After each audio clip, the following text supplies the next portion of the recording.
The boardroom fell into a stunned silence. One moment, Jasmine was just another young analyst. The next, she was revealing a buried contract clause that could ruin a Black-owned startup and expose years of corporate exploitation. Faces turned. Cold. Her job, her reputation, her future, all now balanced on a single act of truth. She knew speaking up would cost her, but silence would cost so many more. What happened next made even the CEO's smile disappear. This is the story of the FI clause that wasn't supposed to be noticed. Comment your city. We're watching with you. Jasmine had always been the quiet standout, the youngest legal analyst in her firm, and the only Black woman in a room full of tailored suits and polite smiles.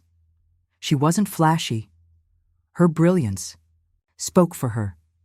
Every morning, she took the same elevator to the 32nd floor, high heels tapping rhythmically as she mentally reviewed case law. Her dream had always been simple: earn respect, play fair, rise on merit. And for a while, it seemed to be working. She'd recently been invited to a high-level strategy meeting with the company's top executives, a signal, she thought, that she was finally being seen. But in that sleek, glass-walled boardroom, something felt off. A draft contract slid across the table.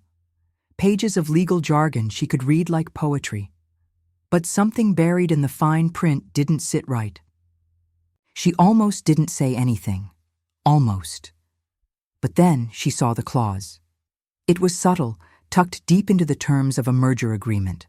A single paragraph that shifted liability in a way that disproportionately affected one party. A smaller, Black-owned tech startup being acquired.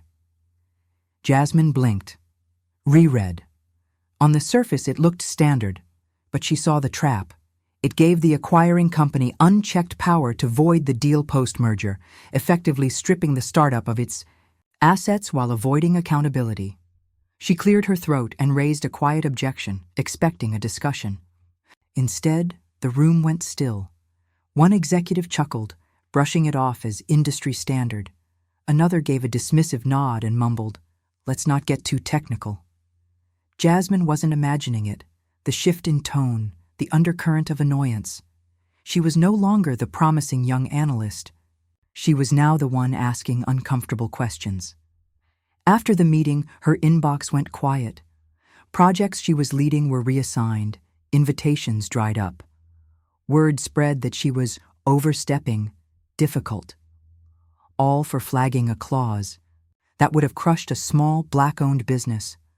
But Jasmine wasn't done. She dug deeper, uncovering a pattern. This wasn't the first time a clause like this had been used, and always against firms run by people of color. The next time she walked into the boardroom, she carried not just her notes, but proof, and when she spoke up again, all eyes were on her. But this time, so was something else. Fear. Jasmine stood.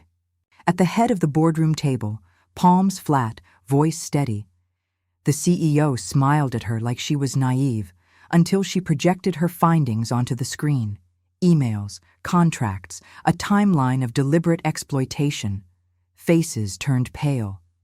The room, once smug with confidence, now buzzed with unease. One executive reached for their water glass, hands shaking.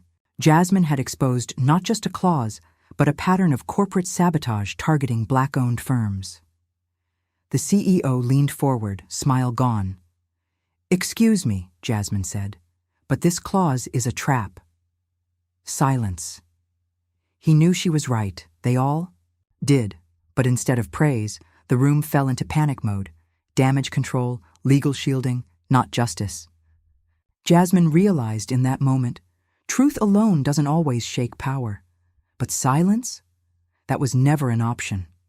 If you're feeling this story, give it a like. It helps bring more voices like Jasmine's to light. They tried to push her out, quietly. No formal firing, just closed doors, stalled promotions, isolation. But Jasmine didn't break. She went public, anonymously at first, leaking documents that triggered an internal audit. Whispers turned into headlines. The startup she'd fought for was saved, and others came forward with similar stories. Jasmine's name eventually surfaced, not as a whistleblower, but as a truth-teller. Her career didn't end, it transformed. She started her own consulting firm, protecting vulnerable businesses from the very traps she'd once uncovered. This wasn't just about fine print. It was about the quiet ways racism hides in systems too polished to question. Jasmine didn't just read the lines. She rewrote the rules. How many lives are rewritten by the ink of injustice before someone dares to say, this clause is a trap? Thanks for watching. Subscribe for more powerful stories and share this if it made you think.